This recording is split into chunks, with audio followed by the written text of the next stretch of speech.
need a bucket.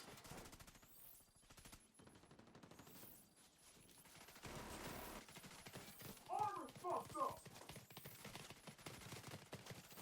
Hostile still kicking.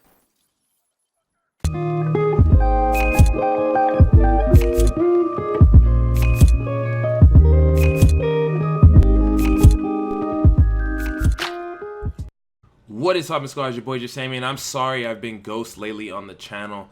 Man, some personal issues have been popping up, man. Life has been crazy for me lately. Staying faithful, I'm staying good, man, but we're back. Your boy has got a build for you guys that that I was pretty much using like in my downtime, trying it out, trying to see what I can make in this meta. This is a survivability build. It's a cover build for the people who do enjoy cover. Usually my playstyle is out of cover, but this is definitely one that's going to be suited for it. So without further ado, let's get into it. So first things first, you can run any specialist with this depending on the weapon you choose. I'm choosing an LMG because right now they are the strongest and the smartest, unless you have that exotic AR. But I'm running an M249B, which is the best LMG in my opinion, with Unhinged and Allegro. Nothing too fancy there. I have a Lullaby as my secondary so that I can reload by diving instead of having to have all that downtime actually reloading. So that's why my gear score is so down, because it is a level 1. I don't have the Sweet Dreams, and I have an M1911 as my secondary. Now, the concept of the build is obviously high armor and decent health. Well, not decent. This is really good health, but decent health to sustain you to get that armor back. It's kind of like a cycle, right? So first things first, on my mask, I have health and cooldown reduction. The reason I have this is just to have a little bit of oomph on my skill power, so I can run auxiliary mods if I get some, to be able to have really good heals or a better cooldown reduction on stuff. Being that this isn't a skill build, you're gonna need to make up for that somewhere.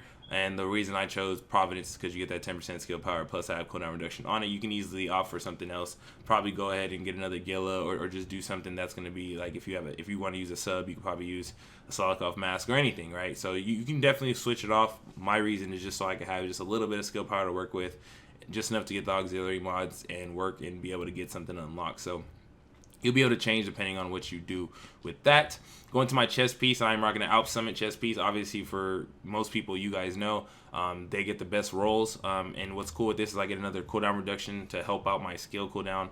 I have crit hit chance and 40,000 armor on it with Unstoppable Force, and it's a no-brainer why I'm using Unstoppable Force, because you get 2% weapon damage for every 25,000 max armor, and being that I have 300,000 plus max armor, you can just see how high the numbers can go. And being that I don't have that many red talents, it's going to be able to give me a nice little raw weapon damage buff, and being that it's LMG, it's going to do a lot more damage than any other weapon, so it's pretty good.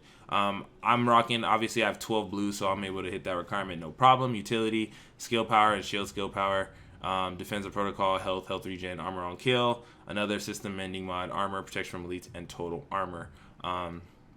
Yeah, that's pretty much it. There is no other reason why I'm running that other than the fact that I get a really good roll and I have Unstoppable Force on it without having to opt into like re-rolling or doing anything. So yeah, going down to my holster. This is a really good holster. Murakami holster, 8% health. Well, technically it's 19% health on this holster plus 37,000 health. So you can see that's what bumps up my health by itself. I get the percentage and I get the high roll, plus I have utility with outgoing healing, skill power, and firefight skill power. What's cool about this is the only reason I even opted to go for this instead of damage is because I have Unstoppable Force, so that's where I'm gonna get my main damage output from. But I have a lot of survivability just on this holster, because if my armor does get in a situation where I don't have the chance to get a quick heal with my armor kit, or with my fixer drone, or with my chem launcher, which is very rare to have all three out of the way as options. But if I have a situation where they break my armor, if I prematurely pop armor kit, this 135 health will sustain me long enough for me to pop it. And once it's popped, you're pretty much good to go. So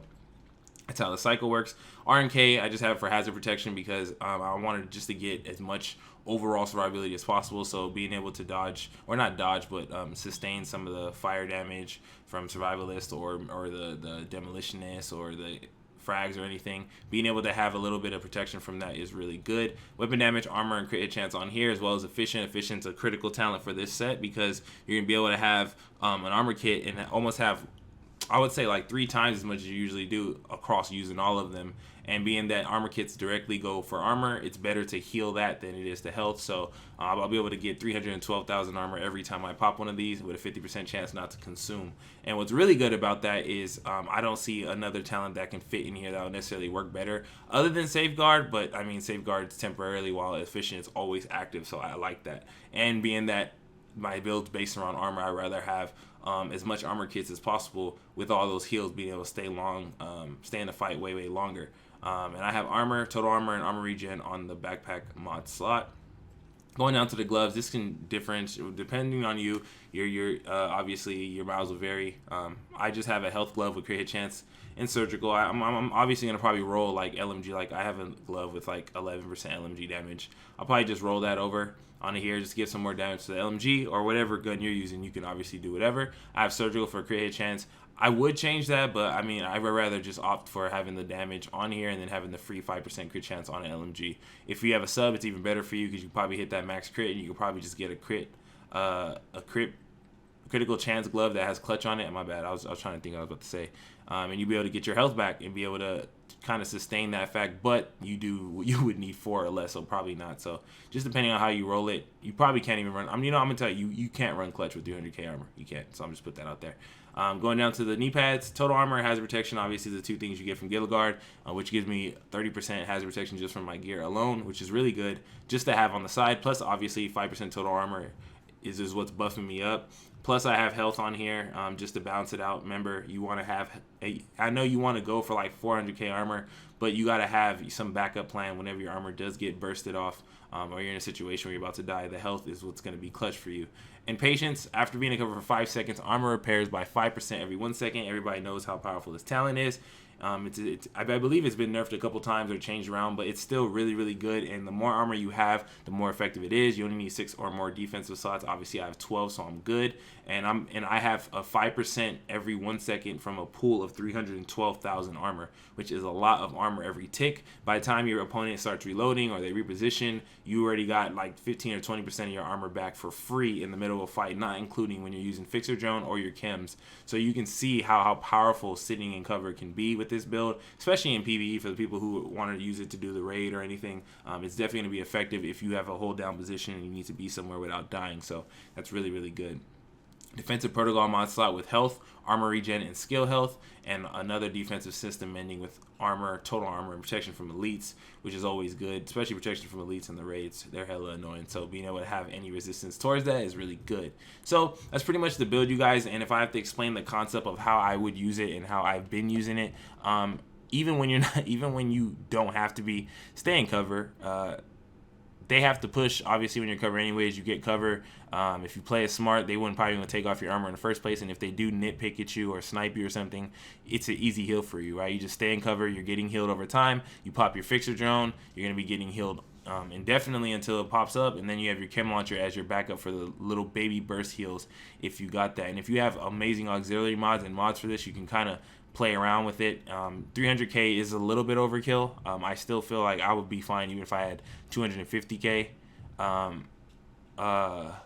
250k armor, but honestly, you can never have enough, right? Why not go overkill where in all situations you're good? And you can see to try to get you a backpack with efficient and hardened if you're going to run it, because that's how the combo is going to synergize and you're going to be good to go. So yeah, that's pretty much it, you guys. Hopefully you guys enjoyed. This is a pretty simple build. It's nothing too crazy, but it does synergize well with itself. And also I restorative for the health on kill, which is really good, obviously, because if they do end up bursting your armor off and take some of your health off, all you need is 10 kills and you're back to your 135k health and you'll be good. So as you can see, 16% crit chance, 25% crit damage. Going down on here, I only have the negative 25% weapon handling from Unhinged, 15% LMG damage, max health 135, 312 armor, health regen at 73k, 30% hazard protection. Just really good. So you can see that it's the only thing I would wish I would add on it is maybe change it if I was able to, but you can't.